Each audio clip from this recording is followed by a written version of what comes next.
Hello, everyone. Hey guys. On today's podcast, we're going to be talking about how hard is hard enough when it comes to the force of discipline.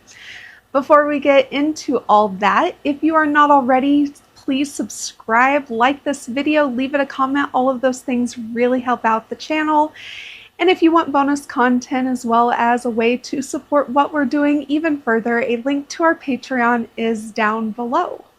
So without further ado, let's kind of get into this topic. Sounds good. So spanking by design is supposed to be painful.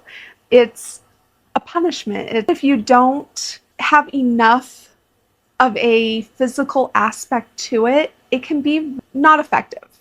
But just because it's supposed to be painful, you don't want to cross that threshold into it becoming torturous. And so there really is this like sweet spot of hard enough for it to be painful, to entice change in order for it to be effective, but not so hard that it becomes kind of ineffective in a different way, and it causes fear and it causes just undue damage psychologically or physically to the taken in hand. I'm curious what you think about this analogy, although it's not a perfect analogy, but I'd be interested to hear what you think about it.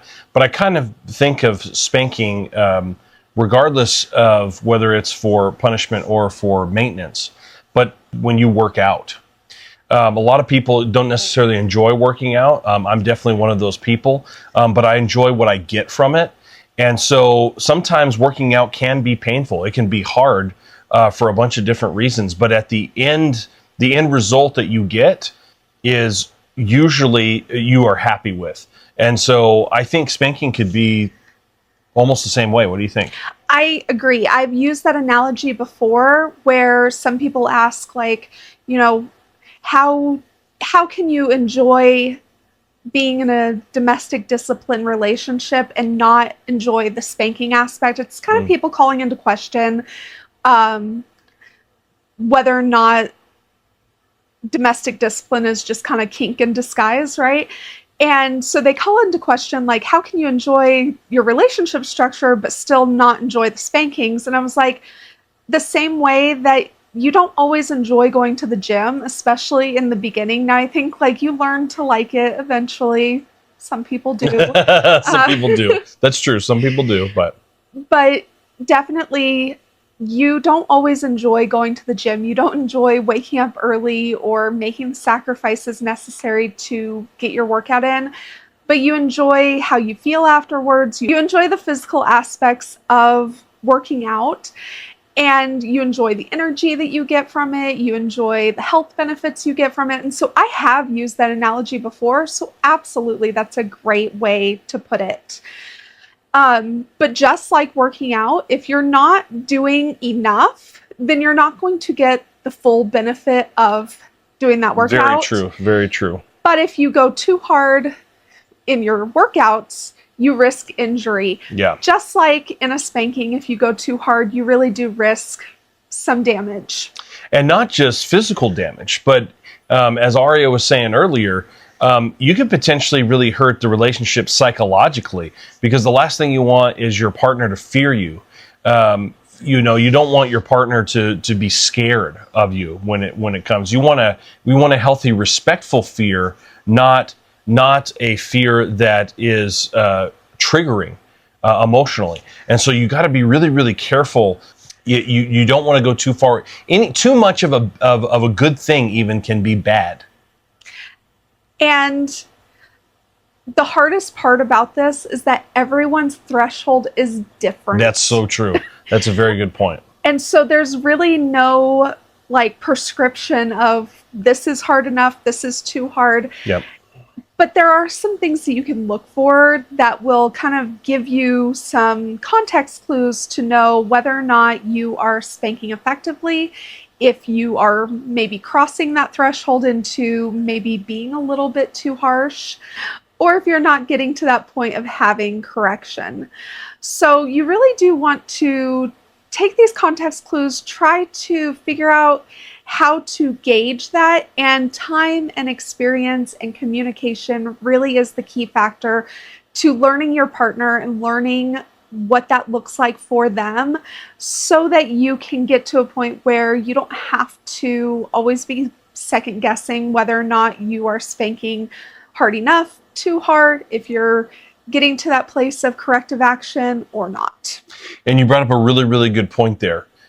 Experience and time is what's going to help you with this. I mean, I wish I could tell you that when we first started, we had it all figured out and we didn't go through some of these same growing pains, if you will, or some of these obstacles, whatever you want to call them. No, it took a lot of time. It took a lot of experience. It took a lot of communication, like you're talking about, and trying things that worked and trying things that didn't work. So just be patient with yourselves more than anything, I think, is what you need to do. Yeah. For sure. So the first context clue that you can use is really looking at the effects that it's having on the skin. So if you mean if it's red? Pretty much. And so if you caught my question video, and I'll link it down below, talking about whether or not we spank on the bare bottom, and if you listen to that video, the short answer is yes, we do, and I go into why. But one of the major reasons why we do is so that Coda, as the head of household, can see the physical effect that the spanking is having on my skin, so that he knows that if, and he's learned from the experience of spanking me in our relationship, how my skin reacts, because again, this is not a one size fits all. No. Some people's skin reacts very, very differently than others. Some people have very low reaction as far as color change and, marking and stuff like that. Some people have a very high reaction to it. So you just kind of have to figure out, what does an effective spanking look like on the skin of the person you are spanking? And so Coda's learned to look for the color that he knows that once he achieves that coloring, once he achieves maybe the signs of certain marking, that means that I have received enough force for it to be effective. Don't underestimate how important this is. In fact, this is something that it seems obvious, but it may not be. So definitely just make sure that as you are going about your domestic discipline relationship, you're paying attention to that, because that could definitely be a sign that your partner is having a hard time with what you're doing, and maybe you need to scale back a little bit. Or maybe the opposite is true. Maybe you can up the ante a little bit.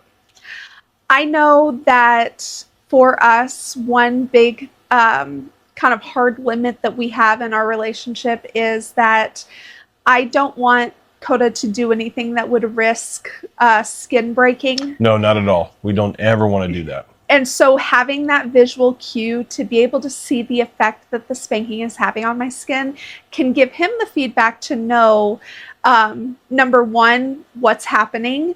Is there the risk of skin breaking? If so, he can either tailor back, he can shorten the spanking that he possibly had planned. Which has happened before, by the way. That has happened. Or he can change where he's landing the swats in order to avoid that area that might be looking a little rough. And one of the other things that then can lead to this, if you're not paying attention to this, but this can happen even if you're not paying attention to what's happening on the skin, but so that's all encompassed in one, really, is if you're not paying attention also to your partner's body language. Now, obviously, as Arya said earlier, when you are having a maintenance spanking, when you're having a punishment, there's going to be pain. Your partner is going to wince. Your partner is going to cry. Your partner is going to show that this is an uncomfortable experience. But what you really want to look at is my partner doing something different than they have in the past? Are they wincing a little too much? Are they maybe crying or yelling out more than they normally do? All of those things is there pain tolerance this time around? Are we having issues where normally they would experience some pain, but maybe it's gone a little far this next time? And that's a really good point. Pain tolerance does fluctuate, especially for women. Our hormonal cycles really do affect how tolerant we are to pain at different times. Yep. And so you really do want to kind of cater the spanking to be corrective, but without it, again, just crossing that line to just being torturous. I can't think of a better No, word than I think that. that's a good word for it, because if you're not paying attention to that, it does become torturous, and then you lose what you're trying to do. Because you want it to be good word. corrective. You want them to learn from the lesson of the punishment. But again, like Hoda was saying, like, yes, there's going to be some physical response. Of course, you expect your taken in hand to stay in position during a spanking. And so they may be really trying to will themselves into staying in position. But if you notice that they're having a really hard time, of course, you have to determine, are they crying out more? Are they wiggling more? Are they getting out of position as a manipulation tactic to get out of the harsh punishment? Hopefully not, but maybe. Maybe. Or is this a legitimate response to experiencing just maybe a little too much pain than what you intended? So you really do have to kind of gauge that. And it can be hard. It can be really hard to make that determination. I definitely don't envy the position of the head of household in that regard at all, because there's a lot of discernment that you have to use when making these decisions. Which really flows into our next 2 points that I'm going to bring up together, is that this can then lead to where you really need to pay attention to their emotional response and their verbal response. Just recently, when we were going through our boot camp, we had a punishment that we were using a new implement. And so at the very, very end, using this implement, I was really trying to pay attention to what Aria's response was going to be. And immediately on the very first one, I could tell her emotional response was immediately that hurt, but it wasn't just a hurt. It was, I'm fearful. She came off very, very fearful, and her verbal response was, I can't. That's just, it was just, and I could tell immediately, I'm like, no, she's had enough. We're going to shut this down. The punishment is over. But that is a perfect example of an emotional and a verbal cue that your partner might give you. And again, this is where the discernment comes in, because you have to decide in the moment, is this a legitimate response, or are they doing this because they're trying to get out of it? But really, I promise you, you'll be able to tell the difference. Well, in that moment, you didn't necessarily, at least express to me, that you had made the decision to end the spanking at that point. That's true. Yeah. Yes, you're right. You made sure, like, you had a talk with me first, and you asked me some key questions to make sure that I had received what I needed to receive from that punishment, that I had learned the lesson that you intended me to learn, and that I didn't need you to continue in order for us to accomplish the goal of that punishment. So you asked me all of these questions, and you gauged my verbal response in order to make that determination, because I think if my responses were different, you would have continued. That's true. But then this goes back to exactly what you said at the very beginning of the podcast. Communication is key. And so in that moment, you may need to have a quick conversation, and head of households, asking questions. Asking questions is not a bad thing. It doesn't mean you don't know what you're talking about. It doesn't mean that you're somehow doing the punishment wrong, or even if it's a maintenance. You're just trying to ask questions to make sure that you're on the right track and you're not causing harm to your partner, that this is going to be effective, not cause some steps back. That's not what you want. If my response to the pain was to become like angry or defensive or combative, you would have continued the spanking. Absolutely. But I could tell at that moment the what we had already done in the punishment, and then adding this new implement, it was like, this is plenty. We don't need to go any further. But yes, you're right. It was through asking the questions, listening to her verbal response, seeing her emotional response. Really, for me, it was, I knew she would obey if we decided to continue with it. But at what cost? is what and I thought there was a potential to hurt our relationship if I continued on top of everything else. So I just thought, no, this is fine. And I think it all worked out. Would you agree? It worked out fine because you really didn't need that last part of that punishment with that new implement. I would agree. Side note here, I think our biggest mistake in introducing a new implement in a punishment was that we waited until we were in a punishment to introduce the new implement. Yeah, I would agree. So don't do that.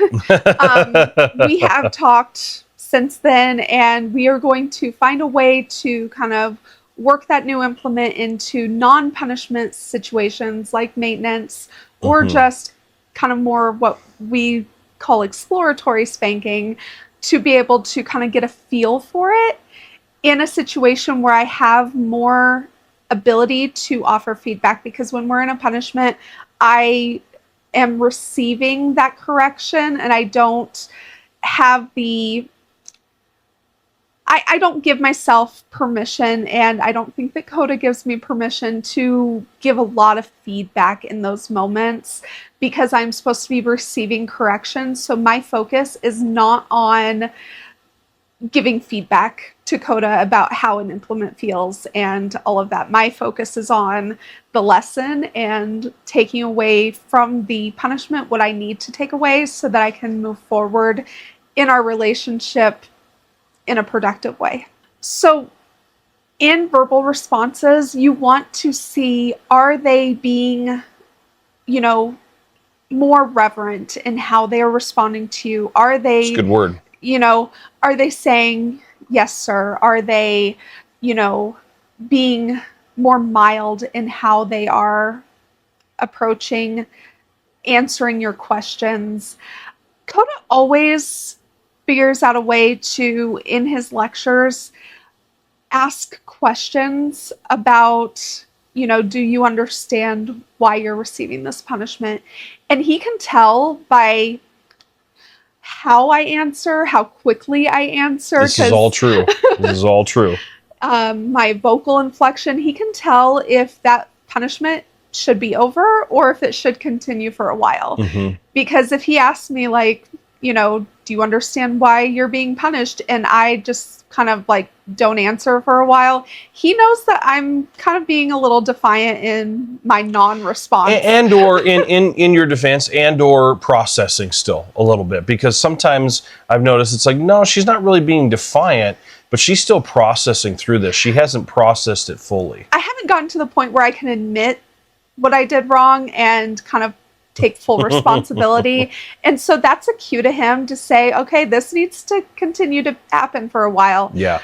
But if I am very responsive and I'm just like, yes, I did XYZ and I'm sorry and I won't do it again and this is what I'm going to do next time. All of those things give him a clue into where the spanking needs to kind of be tailored to. Now, if I do something that he determines is a very serious misbehavior, even if I go into it very meek, very responsive, very willing to take responsibility for what I did, that doesn't mean that he's going to cut that punishment short. Nope. And so that response, engaging whether or not you need to continue the spanking, that should happen towards the end of a punishment. Yes.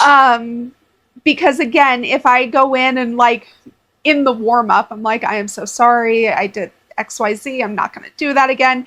Even if I was that way from the very beginning, but it was a very serious mistake, I am in for a longer, harder spanking because that's what the mistake warrants. Yes, exactly. So, important little side note No, there. definitely. And then this flows into, do you see a behavioral change with your partner? And what I mean by behavioral change is there's two that you potentially see. One is the one that you want to see. They recognize what they've done is wrong, and you can tell that they're already changing their behavior as the punishment comes to a close, or as you are doing maintenance and they are processing through and you are doing a reset, essentially, right? But then there's the behavioral change that you got to be careful of as you're going through this and you're watching. Is it really being effective? Are they becoming more resistant? Are they actually getting angrier, perhaps? Are they getting afraid?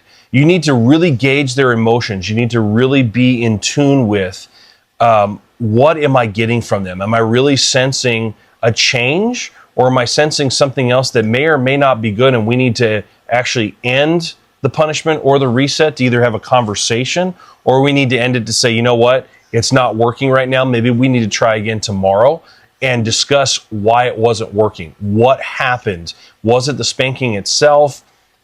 Maybe, or what was the other reasons why this just hadn't been effective and why their behavior is not changing? One thing that we don't use that a lot of couples do is we don't do a post-spanking corner time.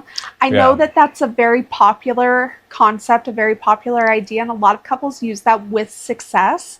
However, for me, corner time feels like an extension of the punishment, and after the spanking is over, we like to go right into that reconciliation. And Absolutely. so a post-spanking corner time would feel like an extension of the punishment, and that would just make me sad.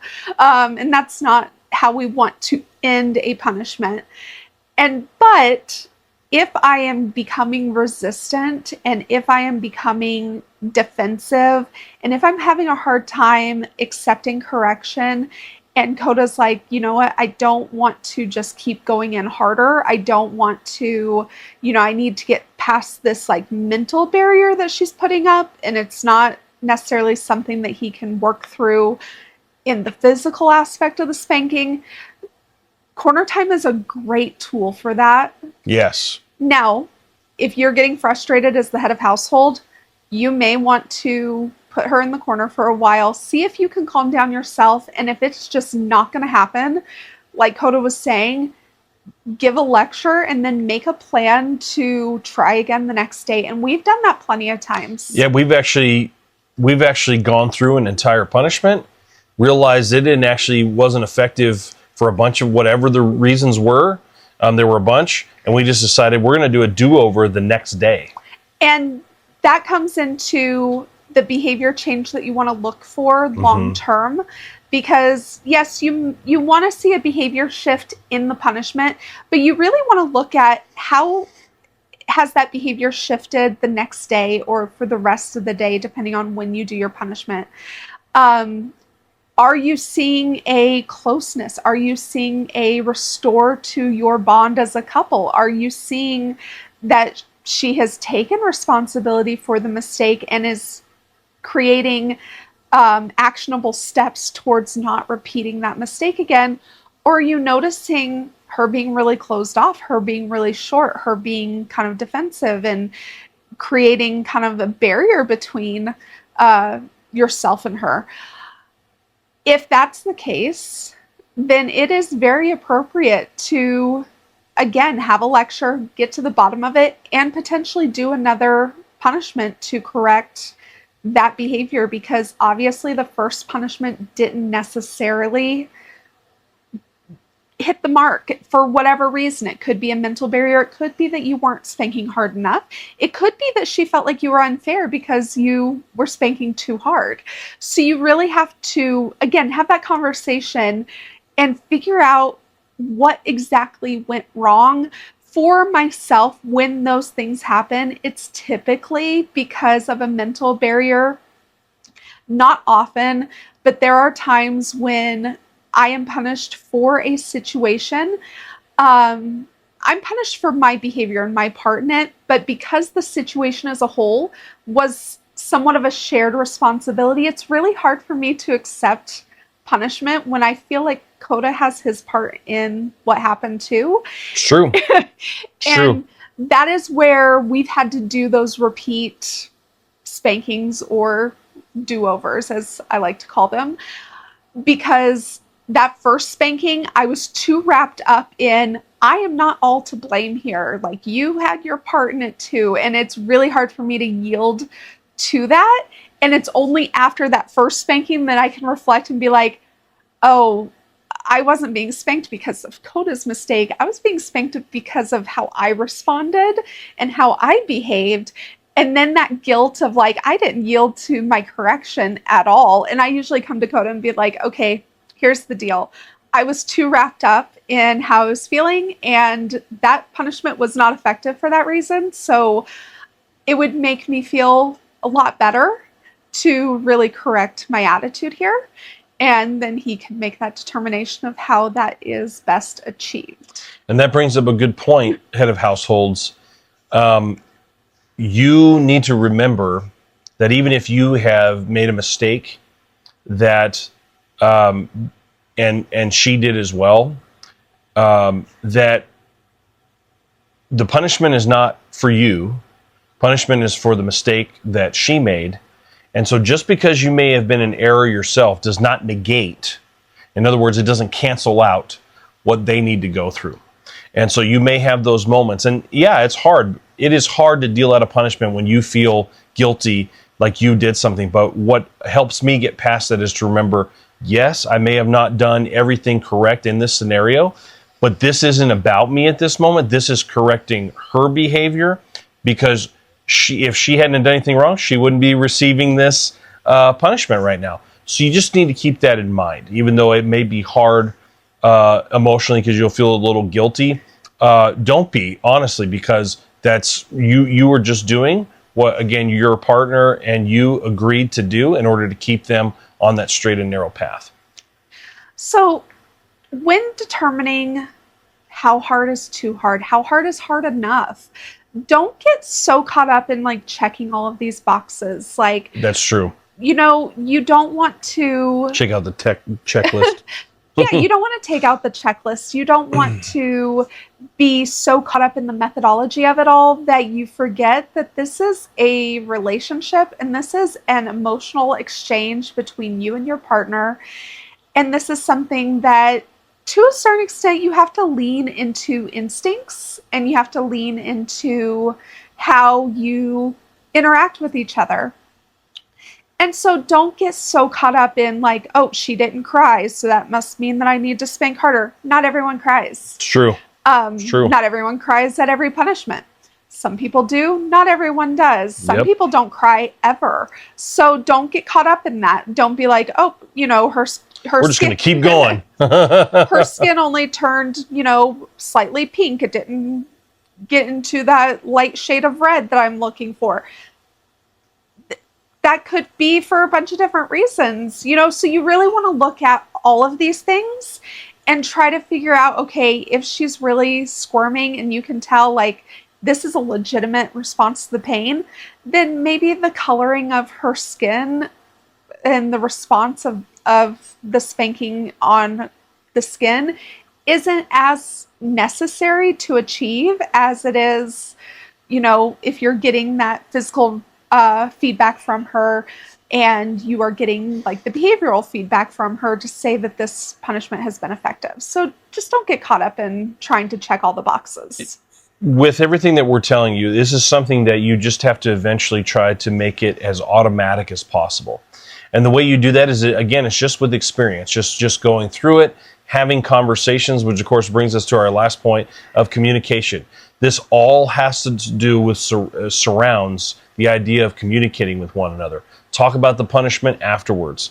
Talk about what worked, what didn't work. Always be in conversation. We've said this on many, many podcasts. It usually is our central theme, I think, is always being in conversations with one another about everything, about the rules, about the punishment, about maintenance, about all the different things, because that's ultimately where you're going to be able to put the checklist down. And I'm a checklist guy, she can tell you, but you need to put the checklist down in these situations and go based off what you're seeing, what you're feeling, what you have been talking about with your partner. And the more you do it, the more, I promise you, it's a really awesome thing.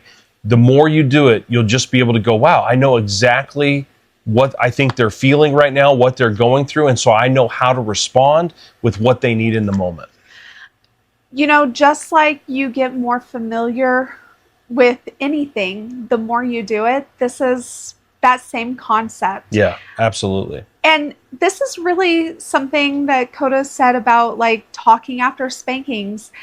We had gotten to a point where we were not necessarily needing that communication after every single spanking because we had gotten to a place where Coda knew what was effective and he didn't necessarily need a conversation afterwards Right. for me to be able to express that to him, because we were both kind of on the same page.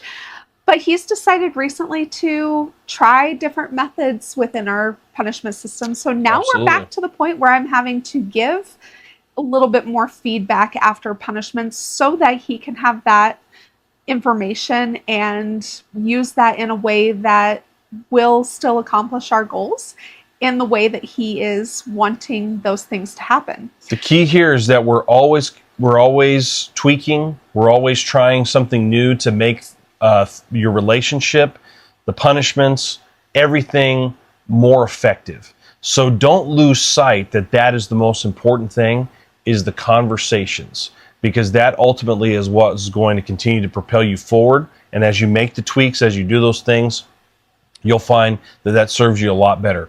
If you don't, you'll pay the price, I promise. And you'll pay the price because your relationship will start to suffer. Again, I wish I could give you guys just a very clear cut, like, do this formula and all will be well. That would make it so much easier, but unfortunately, unfortunately, that's not how people work. And since we're all in this as people, as individuals, we have to find what individually works for us, for our partners, and for our relationships. But that's why we have this podcast, because we want to try to help you as best we can, since there's not a checklist manual out there for some of this stuff. Thank you so much for joining us in this conversation. Again, a link to our Patreon is down below if you want to support the channel, support what we're doing, get bonus content, and join our Discord server. All the information on that is over on our Patreon page. And until next time, we will see you guys later. See you later.